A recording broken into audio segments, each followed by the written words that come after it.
পেলে আপনি কিভাবে বুঝবেন?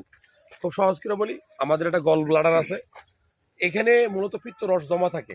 আপনি যখন খাবার খান ওই গল ব্লাডারের রসগুলা আমাদের খাদ্য নালীতে গিয়ে খাবারটা হজম করে।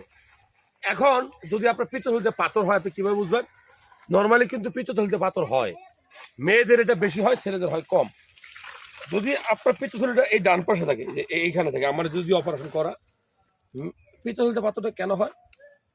এটা হয় অতিরিক্ত চর্বিযুক্ত খাবার খেলে, আপনার অলস জীবনযাপন করলে, ওজন বেশি বেড়ে গেলে, হ্যাঁ। আর হইলে কিভাবে বুঝবেন?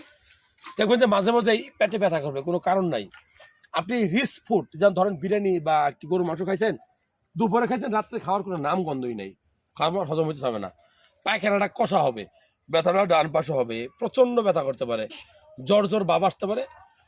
এই ধরনের লক্ষণ দেখা দিলে আপনি মনে করবেন যে আপনার পিত্তথলিতে কোনো ভেজাল আছে। কি পরীক্ষা করে আপনি শিওর হবেন যে পিত্তথলিতে পাথর হয়েছে?